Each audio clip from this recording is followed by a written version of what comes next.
It's an interesting time for business. Tariff and trade policies are dynamic, supply chains are squeezed, and cash flow, it's tighter than ever. If your business can't adapt in real time, you are in a little bit of hurt. So how do you get full visibility and adapt in real time? Over 42,000 businesses trust NetSuite by Oracle, your AI-powered business management suite. It brings accounting, financial management, inventory, and HR all under one roof. NetSuite is the #1 cloud ERP for a reason. It's your single source of truth, giving you the data and control you need to move quickly. Real-time forecasting helps you move into the future with confidence, and with AI built in, you can automate the busy work and focus on strategy.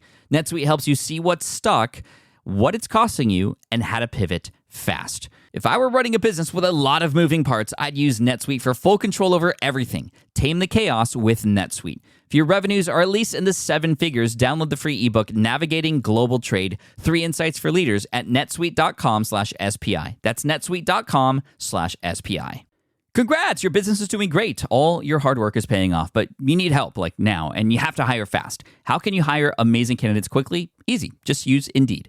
When it comes to hiring, Indeed is all you need. Stop struggling to get your job post seen on other job sites. Indeed sponsored jobs help you stand out and hire fast. And with sponsored jobs, your posts jump to the top of the page for your relevant candidates so you can reach people you want faster.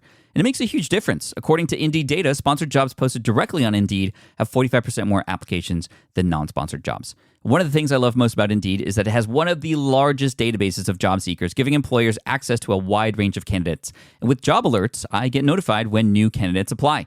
And with Indeed sponsored jobs, there's no monthly subscriptions, no long-term contracts, and you only pay for results. So how fast? Well, in the minute that I've been talking to you, 23 hires were made on Indeed, according to Indeed data worldwide. There's no need to wait any longer. Speed up your hiring right now with Indeed. And listeners of this show will get a $75 sponsored job credit to get your jobs more visibility at Indeed.com/smartpassive. Just go to Indeed.com/smartpassive right now and support our show by saying you heard about Indeed on this podcast. Indeed.com/smartpassive. Terms and conditions apply. Hiring, Indeed, is all you need. The perfect product launch. It's the goal for every brand marketer. High heat, fast sellout, and fans posting recipes like trophies. What do Sydney Sweeney's soap drop, Taylor Swift's tickets, and your next launch have in common? Well, they're not bought, they're bragged about. Fanfare turns your drop into a moment. Fanfare cues real fans, blocks bots, and builds launch experiences worth screenshotting. Want hype without the heartbreak? Get Fanfare's 5-step hype drop playbook with our proven success formula and make your next launch unforgettable at fanfare.io/playbook. Again, fanfare.io/playbook. This is the Smart Passive Income Podcast with Pat Flynn, session number 211. We were born for this. We were born for this. We were born for this. Welcome to the Smart Passive Income Podcast, where it's all about working hard now so you can sit back and reap the benefits later. And now your host. He cooks a mean French onion soup. Pat Flynn. Still using a copy-paste website?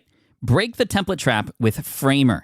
Whether you're overwhelmed by traditional site builders or frustrated with cookie-cutter designs, Framer gives you the freedom to create a site that's professional, polished, and uniquely yours. Framer is the design-first, no-code website builder that lets anyone ship a production-ready site in minutes. It's free to start, allowing you to browse hundreds of pixel-perfect templates or even design something on your own on a totally blank canvas. Add bold animations like appear effects, text effects, parallax scrolling, scroll animations, looping animations, and much more in seconds. The built-in AI handles the heavy lifting, generating starter layouts, and can even translate your entire site to any language. Ready to build a site that looks hand-coded without hiring a developer? Launch your site for free at framer.com and use code SPI to get your first month of pro on the house. That's framer.com, promo code SPI. Framer.com, promo code SPI. Rules and restrictions may apply. With running your own business, legal questions always come with the territory. Like, can I use this contract or agreement? What do I do if a client doesn't pay? Am I even structured the right way for taxes? Instead of Googling your way through legal landmines, imagine having a law firm ready to address your business's legal needs without the sticker shock. That's what you get with Legal Shield's small business plans. Legal Shield helps entrepreneurs access real legal help on contract reviews, collection letters, business formation guidance, and even help navigating IRS audits. Members can schedule consultations, upload documents through the app, and get support from a provider law firm that knows small business laws in your state. Plus, consultations on taxes or trademarks help you stay ahead of potential problems. And if a client is late on a payment, Legal Shield steps in with professional collection letters so you can protect your hard-earned revenue, all for a fraction of the price of hiring a lawyer on your own. Go to LegalShield.com/SPI or call 833-570-9980 to learn more and get big business legal support without a big business budget. That's LegalShield.com/SPI. What's up, everybody? Pat Flynn here. Thank you so much for joining me today in session 211 of the Smart Passive Income Podcast. That song at the beginning was a song called Born for This by Paramore. Some of the younger folk in the crowd might know about that band. But anyway, the purpose of that was to talk about Born for This, a brand new book by Chris Guillebeau, who's been on the show before.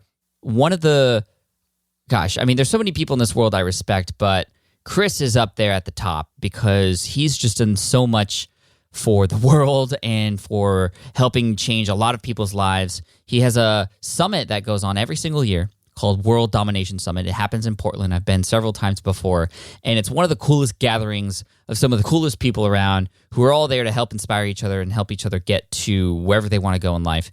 And Chris is just such a kind and amazing guy, but also a very smart person. He has been able to create this raving fan base around what he's done.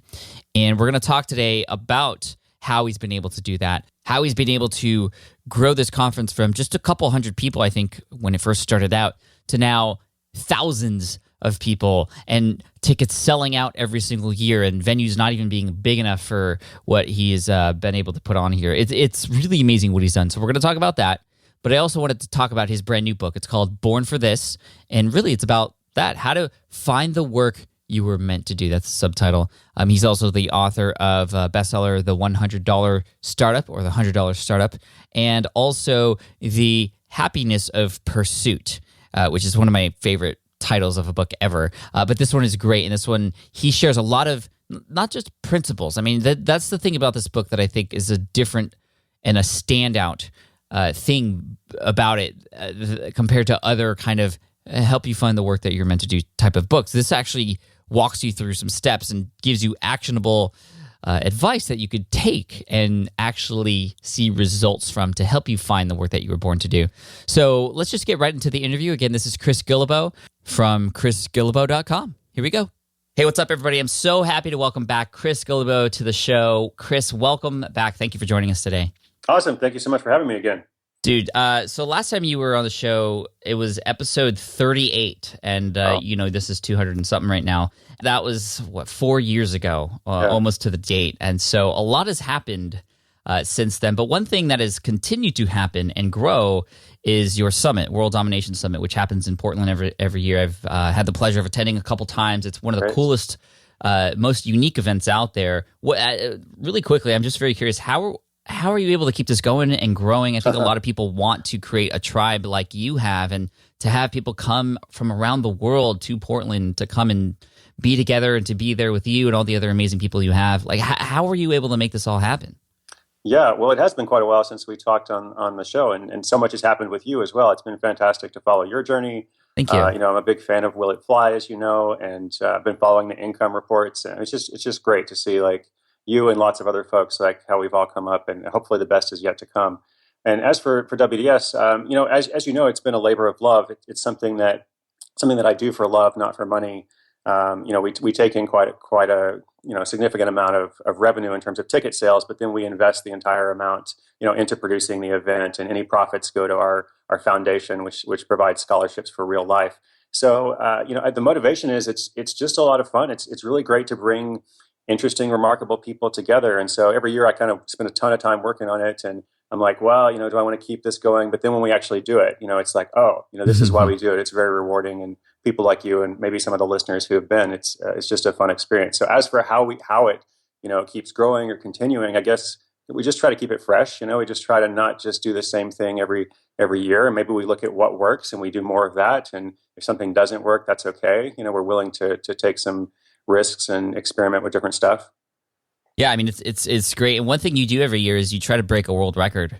of some kind, which is awesome. Do we have any plans for this year that you can talk about yet? What's so funny is that was never intended to be a tradition. Adventure has always been one of the three themes. It's community, adventure, and service. And so a few years ago, it was like, okay, what is an expression or an act of adventure? And that turned into this quest of like, let's like shatter, a Guinness World Record. And so, we put 1,000 people on the Willamette River and formed this human chain. And so that was cool. But then everybody was like, well, what's next year's, world record? I'm like, okay, I thought it was a one-off, So now we've done it 3 different times with 3 different records. I don't know if we'll actually have a world record this year, but we'll definitely continue to maintain that theme of adventure, and we'll see. That's awesome. That's awesome. It'll probably be a record, though, in terms of attendance because it keeps growing. When is it this year so people can look into it, and where can they find out more info about it? Absolutely. So this year it's the second week of August, starts on August 10th, and we're actually expanding from a weekend to a full week, and people don't have to come for the full week, of course. And one thing we're doing that's different this year is the main stage event is already sold out. We usually sell out 6 months in advance or earlier. But because of that, we always have lots of people who want to participate and they can't get tickets. So this year we're doing something new called WDS Connect. And that's basically open to everyone. So you can go to worlddominationsummit.com/connect. And this is a different experience we're putting together where people can still participate in the app to connect with people, have lots of meetups, focused on entrepreneurship, on travel, on all kinds of different topics, and they can come to the closing party. They can participate in some other activities. So they just won't be able to be part of the main stage if they don't have a ticket already. But this is like a lower price ticket so that more people can participate in all kinds of other stuff. Awesome. I love it.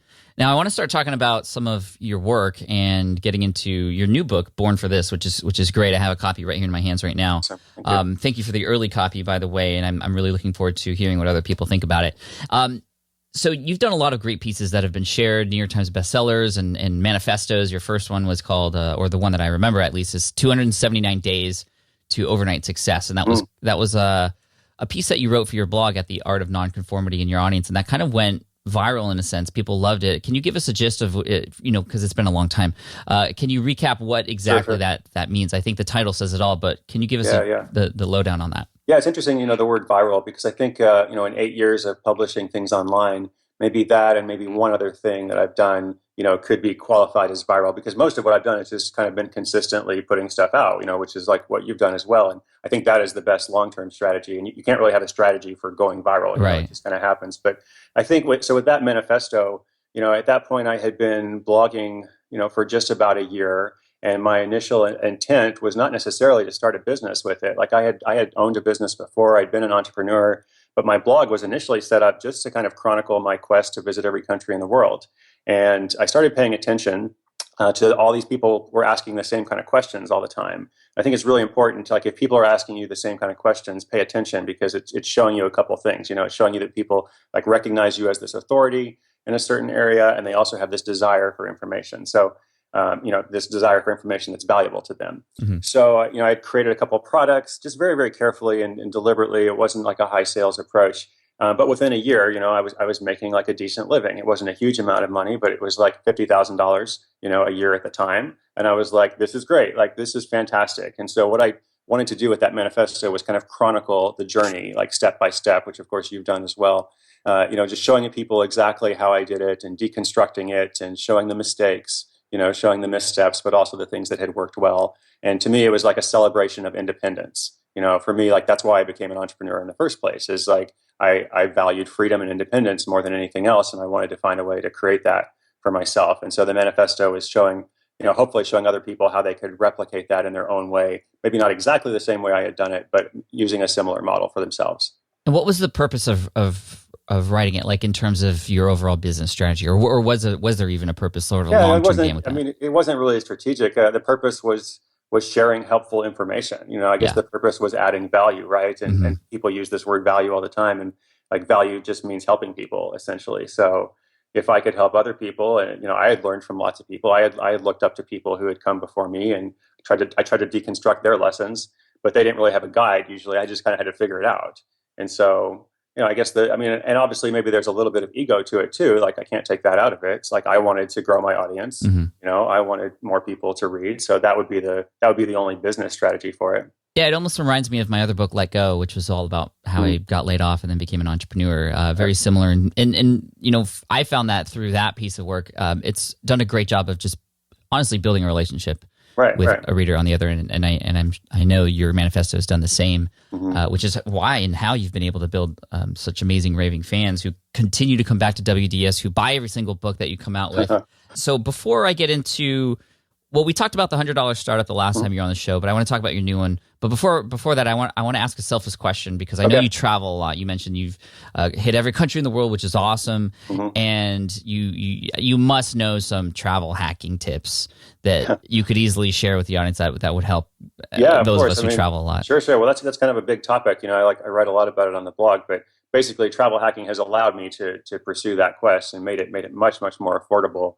I don't know the total sum cost, of going to every country in the world. I tried to figure it out once, but it was a lot less than everybody thought. So I kind of learned to master frequent flyer miles and points in the very beginning. I did lots of crazy stuff. I went to get like a hair loss consultation because they were going to give me 20,000 Sky Miles. I signed up for 17 credit cards in one day, and to get the miles and points bonuses. And everybody said, "Oh, you're going to wreck your credit." And I didn't. Like I actually posted my credit score each step along the way, and I paid off all the balances and everything. So I would say maybe that's one thing if you can responsibly use credit cards, if you can open maybe not 17 in one day, but there's if you can just get one or two, the bonuses that these companies are willing to pay now, they're often giving 40,000 points, 50,000 miles, and if you can creatively use these, most people just use those miles to fly to Kansas or wherever, and that's fine. But if you can use them on partner airlines, you can fly to Asia, you can fly to Europe, you can fly to Africa, and you can often fly in business class or first class. I just went around the world on Etihad. They have an apartment. It's literally called the apartment. It's an ensuite, entire cabin, in their first class from Sydney to Abu Dhabi. And that costs 60,000 miles. So 60,000 miles, as I just said, you can get from a single credit card. The annual fee is $79. Totally worth it for me. Yeah. That's awesome. And I hacked my way to the Philippines for Chris Ducker's Tropical Think Tank event a few years back.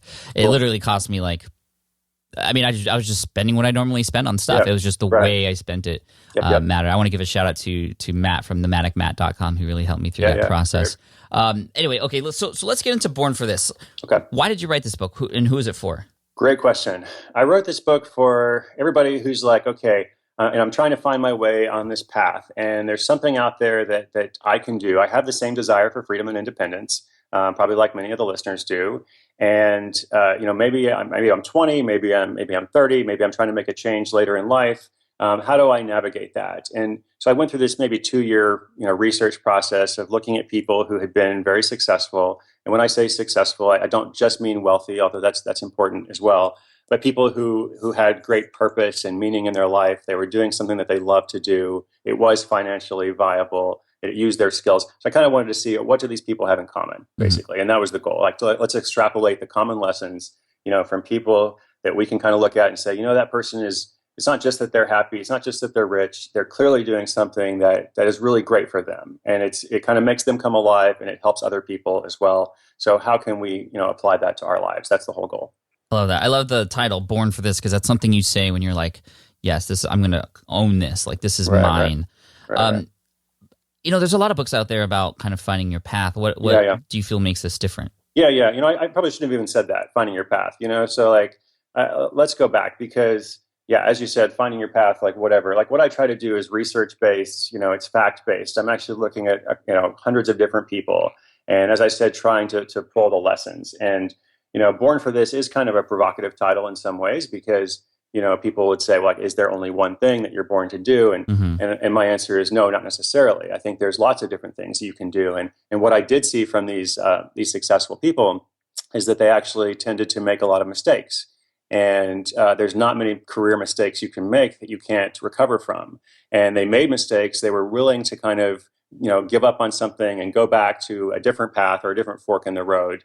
And they were willing to experiment. They were willing to do a lot of different things to kind of get closer to that. So, ultimately I want to help people, whether they want to be entrepreneurs, whether they want to, apply their skills to a company or organization. The goal is to actually provide information that's not just, inspirational. Wow, that's a great book. No, I want people to, take action, to have something that they can do on every single page. That's the goal. Yeah, that's the one thing I noticed when I flipped through it. It's very actionable, and for a kind of quote find your path kind of book, it's very different. And so I'm glad you mentioned that. And a lot of times when you see other people who are successful, you often think that they're lucky or they're at the right time, or like right place, right time. Almost like you feel like they're like, wow, they just won the lottery. They have it, and why not me? Right. So how would you respond to somebody who's like, well, why can't I have that? Or it's just it's I gotta stick with what I'm doing because I gotta support my family, that sort of thing. For sure. Well, I mean, I do think like luck and chance matters. Like anybody who's listening, like you and I, we are very fortunate. Like we've had lots of lucky breaks in our lives. But we've also made choices. We've also made certain active choices to get closer to that thing we're born to do, to have more freedom in our lives.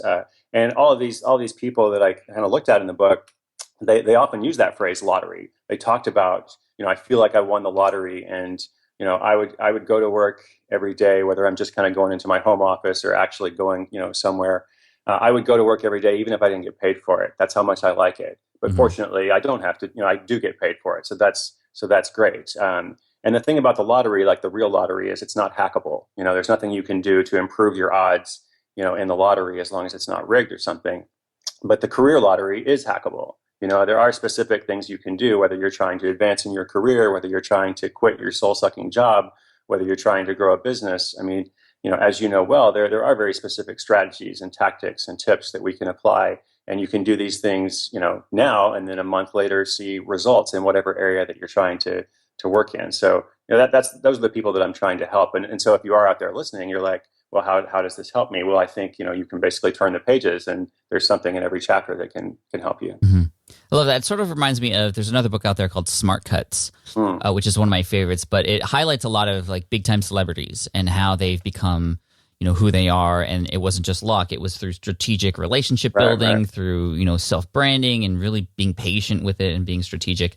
This one I like because it's not talking about those celebrities. I mean, I noticed Benny Sue is featured in here, who's a good friend of mine who, he used to be an app designer, and now he's selling T-shirts and making like six figures selling T-shirts. So it's crazy. Yeah. He's selling T-shirts he doesn't even have his own audience for the most part. He's reaching them all through Facebook ads.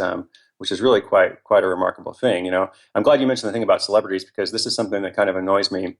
It's very popular in popular business media. There's always these profiles of like famous business leaders, and it's like, hey, here's what Warren Buffett does every day. Right. If you do the same thing, you'll be like Warren Buffett, right? Here's what Mark Zuckerberg does, and if you do, and that's totally unrealistic, because like most of us don't have the resources, that those people have. We don't have tens of thousands of people reporting to us that we can kind of, boss around. We don't have the billions of dollars, that Warren Buffett has. So we can't just ask like what works for, Warren Buffett, what works for Mark Zuckerberg, or even what works for Pat Flynn. We have to say like what works for us, right? So that's why I try to look at people like Benny, who are just regular people. Like he's an awesome guy, but he's just a regular guy. And, that's kind of my market, is people who are like, okay, I have a job, or maybe I've dabbled in entrepreneurship a little bit, but, I'm trying to go to the next level. What do I do? I mean, those are the people I'm trying to reach. And for those of you who don't know Benny, you can find him at getbusylivingblog.com. Okay, so for those people out there who are listening who have yet to find their thing, how would you guide them to find their thing, or what maybe one or two chapters relate to that? Absolutely. So I use this model throughout the whole book. This emerged through the research. It's this model called joy, money, and flow.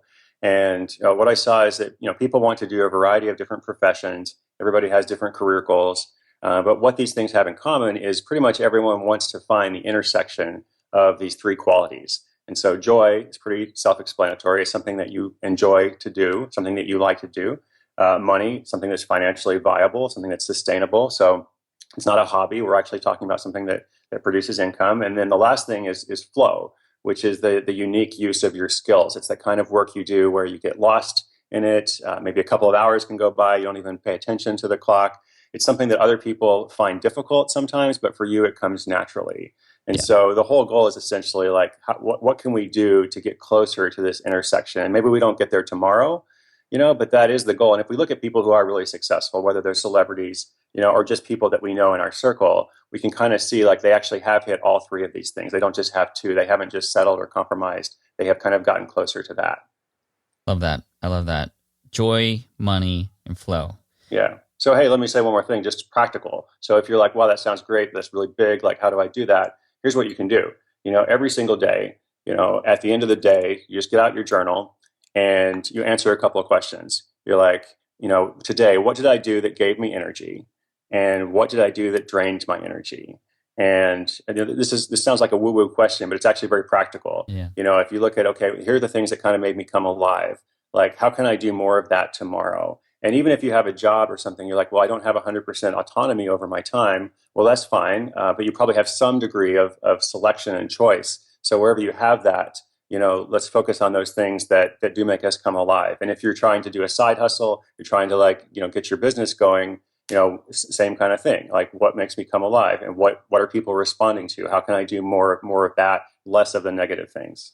Are there any places that somebody could see externally from themselves that maybe this is something that they were supposed to do? I mean, there's a great part of the book that you talk about looking in your inbox to actually find some answers. Yeah. And the answer in your inbox, right? So we touched on this briefly when you asked about how I kind of got started with the blog and all that. I didn't have this business strategy, but I noticed that people were asking these same kind of questions. So there's this whole strategic practice, it was called the 100-Person Project. It actually came from Shanae Howard. And Shanae was starting out as an entrepreneur, and she was moderately successful, but not quite like where she wanted to be. And, she was doing some general kind of consulting. And, what I've seen over and over with entrepreneurs and coaches is that general consulting isn't so great usually, because it's what everybody's doing. Like, everybody's a life coach, everybody's a business coach. But the more you can find some kind of specific skill or focus, and like, this is actually how I help people, this particular thing. So the way that she did it was she went out and talked to 100 people. She actually set up these 15-minute phone calls over the course of a couple of months and talked to 100 people. And she went through a script. It was all focused on helping them. So it wasn't just about her. But over time, she kind of honed in on what she was really good at. And by the time she finished, she actually developed a product. She launched the product. A lot of those people she had helped bought the product, but also it went far beyond that as well. So listening, asking active questions. Also, sometimes the people around you may be able to identify, what those skills are better than you can. So if you're in a company, or you otherwise do some kind of group work, and you're in a meeting and people are like passing around tasks, and they're like, oh, this task, Pat should do this. Like, let's give this to him because he's going to do a good job with it. It's almost like the rest of the group is recognizing your strength. Mm-hmm. The rest of the group is like, let's give that to him. So what can you take away from that? Love that. Now, for somebody who finds their thing, they're like, yes, this is what I want to do. There's joy, there's money there potentially, and whenever I do it, I get into the flow. Maybe they have a job, but they're doing this thing on the side. How does one transition from thing on the side to then going full time? There's a lot of avenues and ways to kind of dance that dance. Yep, for sure. Well, first of all, let's say I'm a huge fan of building something on the side, like while you have the day job. I mean, I think like people have this dichotomy often. They're like, well, I got this day job, but like I'm going to quit tomorrow and like jump off the cliff. And, if you're like 22 years old, you don't have a family, you very well might be able to do that. That's great. Like, if you have a job and it sucks and you have no other responsibilities, why don't you quit it, right? And just figure out what's going to happen. Mm-hmm. But not everybody's like that, of course, and people do have responsibilities. So one of the best things you can do, I think, even if you love your job, right, is to actively build this side hustle. And even if it's not making a huge amount of money, what I've seen, I'm sure many of your listeners as well, it's disproportionately satisfying. It's incredibly rewarding. Like the first time you get $50 in your PayPal or something, like, it's just great, right? $1.18 in AdSense would change everything for me. Yeah, totally. I mean, I've been there too. Like, and even if I start like a new venture, like I get super excited over $10 or whatever. So once you have that, I think that produces a lot of confidence. And, as for like when you quit your day job, to pursue your side hustle, I mean, that's almost a question of viability. And okay, how is the side hustle going? Is this the right one? Should you start something else? What is the income level that you need? Maybe the income level is not the replacement level. Maybe it's not the same as what you get in the job, like, the question is, can you be frugal for a while, live on a little bit less, but, devote your time to building the business, which hopefully will eventually, bring much more. But that's a good place to be in, right? I think the main challenge, for most people is getting to that place. Yeah. And once you're there, it's kind of like the problem of like paying your taxes. Like, oh, I made so much money, I have to pay my taxes. Well, it's a good problem to have. Right. Well, how about, okay, another scenario I'm imagining is somebody's has a side hustle, it's starting to grow, their income starts to exceed their 9 to 5, and but they still like their job, they like the people there, they like their boss. But how do you navigate that transition, or is there a way to let yourself go where everybody's still happy? Mm-hmm. Yeah, well, one of my favorite stories, is from this guy who actually did exactly that. And he had this travel business that he started as a side hustle, like 1 hour a day, ended up making 6 figures, without him spending too much more time on it. It was like a dream scenario, but he also loved his job. And his job was like, he worked differently in his job. And this is something I saw that was really critical. People often focus a lot on profession, like I want to be a web developer, I want to be an engineer or a designer or whatever.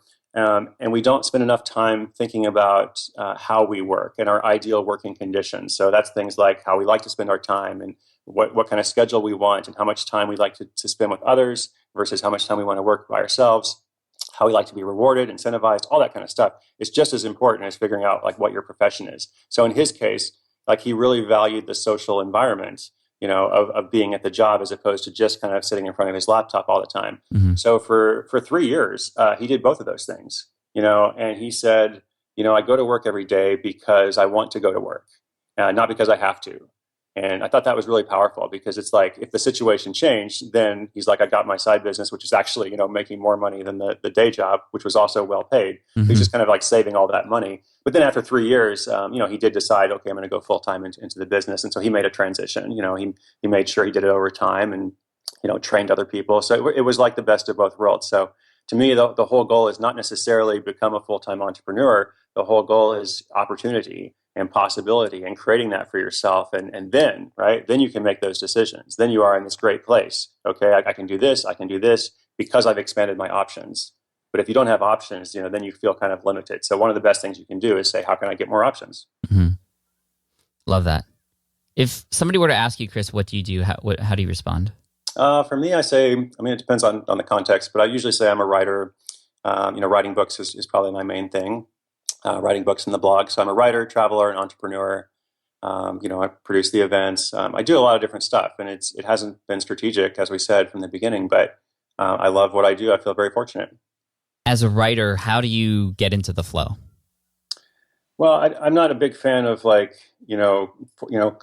being inspired, I guess, or like getting into the flow. Like, to me, I'm a big fan of like sitting down and like, okay, now I'm going to get to work. And it doesn't always work that way. Like, I definitely struggle and get stuck with things, but because I feel fortunate, like I feel like I have a great job, basically, then I do try to take that responsibility seriously. I create routine. I travel a lot, but when I'm home, I pretty much do the same thing every day. I don't go out. I try to limit my meetings. I don't watch TV. I don't know. I just kind of sit in front of the computer and try to make something happen. And it's not always good. In fact, much of the time it's not. But ultimately, I have deliverables I have to complete. I have a deadline, and those things help. You have this tour coming up, right? Or you might have gone on it already by the time this episode goes live. But how do you prepare yourself for something like that? Because, I'm starting to write books now too. I know a lot of people in the audience want to write books, and they see people go on tours to help promote their books, and then their book becomes a New York Times bestseller. Do the tours actually help you become, get more exposure? What's the purpose of the tour, and what's it kind of like? Okay, very good questions. I don't know that there is 100% direct correlation between going on a big book tour and then whatever success you want to see, New York Times, number of copies sold, bigger advance or something. But for me, I kind of look at the bigger picture of like everything. And so it goes back to what you said in the very beginning, building relationships. And, we can build relationships online, but I think it's really powerful to actually go in person and build relationships. That's why we do the events like WDS. And so for me, from the very beginning, like when I wrote my first book, like I didn't have a big book deal. It was a pretty small deal. It was like a mid-sized publisher. And, I was like, hey, like I want to do a book tour. And they were like, well, we don't have money for that. Like nobody does that anymore. That's the common response, right? And so I put it together myself. I was like, well, I will do my own book tour, and so I worked with my readers. Like I just put it out like on my blog, like, hey, everybody, like I want to go on tour. Like, where can I go? And so I did all 50 states. That was like the very first book tour. I went to all 50 states. I really believe that it mattered. I believe like if I'm going to like all these different places, like, in big states, of course, there's a lot of folks there, but even in small states, I feel like I'm creating these connections, and I feel like, I did that. I don't know, it's been like 5 or 6 years now since then. Some of those people are still with me now, Yeah. and some of those people have followed all along, and they've supported me. They've helped in different ways, and so to me, that's what it's about. And as for what it's like, it's kind of intense. I'm doing 30 cities on this tour. So I think, probably when people are listening, if they're listening right when this goes out, I'll be about halfway through. So I still got a bunch of stops, and it's pretty much one city a day. Like I don't take a lot of breaks. And I'm really, really focused on the events that I do in those cities. So I don't actually do a lot of sightseeing. Like I've traveled like my whole life. So for me, it's not necessarily about, I'm in Chicago, let me do some tourist, things. It really is focused on, okay, I'm going to go to Chicago and we're going to have this event tonight, and we're going to, have a great conversation, and we're going to facilitate, entrepreneurs and non-entrepreneurs and different people meeting each other and sharing stories. That to me is very rewarding. So it's not like I collect a paycheck at the end of the night or whatever. But it is still very rewarding. And I do believe like over time it connects, with success in my career. Do you have are these all at bookstores, or are they at kind of different locations or venues? Yeah, it's like half and half. It's half and half. Because I do like traditional books, so I want to support bookstores, but we also do like co-working spaces. I've been in some businesses, some corporate spaces, like yoga studios, Pilates studios, like did like a heavy metal concert hall in San Francisco once, which was pretty cool. Whoa. I did a grocery store in Minneapolis, and that was pretty random. So I'm trying to avoid any grocery store gigs in the future. At least you won't go hungry, though. Yeah, sure. Doing it. So, okay, so you're traveling essentially during the day and just pretty much arriving and then going to the venue and then sleeping, traveling the next day. Is that kind of what it normally is like? There's like some media and stuff. Like usually in every city, I'm doing like the local public radio show and maybe a couple of other things. And then the main thing is like I'm also keeping up with my regular stuff, or at least trying to. And like I always fall behind, but I still have like the blog. I still have my other business stuff. Like I'm out on the road for 2 months, but we're still trying to plan WDS. And fortunately, I have a great team, of people in Portland, but I work with them virtually, so I'm still doing all of that as well. Do you have a PR person that helps you with all this stuff? No, I have an assistant, and she's great. But and then the publisher has a publicist as well. But I would say the vast majority of like big media that I've had, and I haven't had a ton, like I said, for most of my success, it's just been like day to day chipping away at stuff. Yeah. But the vast majority of like the really big stuff has come to me directly rather than like us pitching something. That's awesome. Chris, thank you so much for all this information. It's really cool to kind of get the behind the scenes of how you're putting this all together. And of course, the book is fantastic. Where can people go and pick up Born for This? Awesome. Thank you so much, Pat. They can go to bornforthisbook.com. Of course, they can get it on Amazon or any of their local bookstore. Very cool. And where can people find more information about you? Yeah, I'm at chrisguillebeau.com, which no one can ever spell. But if you just type something like Chris Guillebeau into Google, it will come to me, or Chris Guillebeau on all social networks. Nice. Love it. Love it. Chris, thanks for joining us and for coming back on the show and for sharing your wisdom with us. We appreciate you and wish you all the best of luck with this book. Dude, it's a huge honor. Thank you. Thank you. All right. I hope you enjoyed that interview with Chris Guillebeau from chrisguillebeau.com and, of course, bornforthisbook.com. Born for This, go ahead and check it out. And really, if you are struggling with trying to figure out what it is that you're supposed to do, this book will be the guide to help you figure that out. So again, bornforthisbook.com. And Chris, I know you listened to the show. Thank you so much, and I appreciate you. And continue on, keep going, and I wish you all the best with the tour that you're on right now. Thank you so much for listening to this episode. I really appreciate you. If you want to get the links and the resources mentioned in this particular episode, head on over to smartpassiveincome.com/session211. Again, that's smartpassiveincome.com/session211.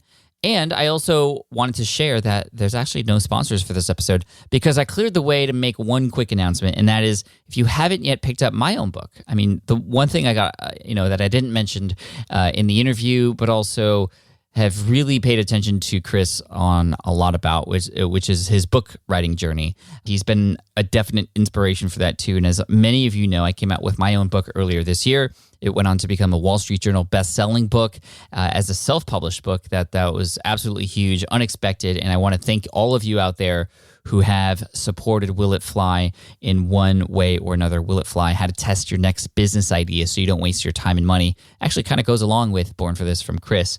So those two could go hand in hand with each other. And if you have yet to pick up my own book, please head on over to willitflybook.com. You could pick it up on Kindle, paperback, and the Audible version is available too. And if you have yet to pick up Audible to listen to books, I highly recommend it. Definitely something you'll be interested in, especially if you love listening to podcasts like this one. And if you sign up, you get, you can get Will It Fly for free because you get a free credit. So you can actually listen to the book for free, get a 30-day free trial. Again, you can get that all at willitflybook.com. Thank you so much. I appreciate you, and I look forward to serving you in the next episode where we actually talk to another person who comes on the show, not to share a success story, but actually ask me some questions like we did back in episode 191 back in December of 2015, which was not a success story, but a coaching call. So we're doing that again in the next episode.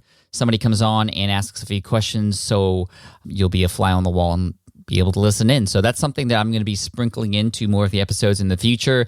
That first one I did in 2015 was with Robert Kidd from the musclecarplace.com. You might remember that now, if for those of you who have been listening for a while. And that got a lot of great feedback. People loved that format. We're doing it again. Again, I'll be doing a coaching call and just kind of trying to weave my way through this person's brain to help them figure out what to do next. And you'll be able to listen in. So I look forward to sharing that with you next week. Until then, keep pushing forward, keep moving that needle, keep focusing on that next task that you have to focus on. And I know that you will make progress. I appreciate you. See you next week. Bye. Thanks for listening to the Smart Passive Income Podcast at www.smartpassiveincome.com.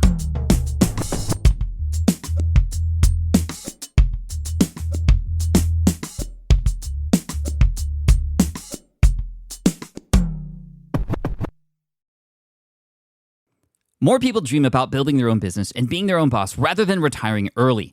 But a majority of them never even take the first steps to register the business. Why? Because starting a business can feel overwhelming. With legal forms, paperwork, finances, it's a lot. And that's where Taylor Brands comes in. Taylor is a complete business builder designed to make launching your business simple and stress-free. You can register your LLC in just minutes, keeping your personal and business assets separate from day one. And from there, you can get access to everything you need to get off the ground, from legal documents, licenses and permits, invoicing and bookkeeping tools, and even a 100-day business coaching program to help you hit the ground running. You'll also get a free personalized business plan, branding tools, and so much more. And of course, our listeners get an exclusive 35% discount to get started. Just head to taylorbrands.com/SPI. That's TAILORBRANDS.com/SPI. Stop dreaming, start building with Taylor Brands. I get it. You want to grow your business, but selling at scale feels overwhelming. You're drowning in complicated funnels, creating different lead magnets, or constantly posting on social media. And that gets exhausting fast, especially when you're trying to sell to hundreds or thousands of people. But what if you could sell at scale with a simple, powerful quiz? A score app quiz or assessment asks your audience key questions and gives them instant personalized results based on their answers. Your audience gets to know where they are now and shows them the steps they need to hit their goals. You can set up a quiz in minutes using Score App's templates and have a powerful lead magnet that'll do the selling for you. The best part is your audience actually wants to take this quiz, and you build huge amounts of trust before you even make a single offer. No hard sales, no chasing leads, just value at scale. Get 50% off the first 3 months using the discount code SPI. Just head to scoreapp.com/SPI. Again, that's scoreapp.com/SPI.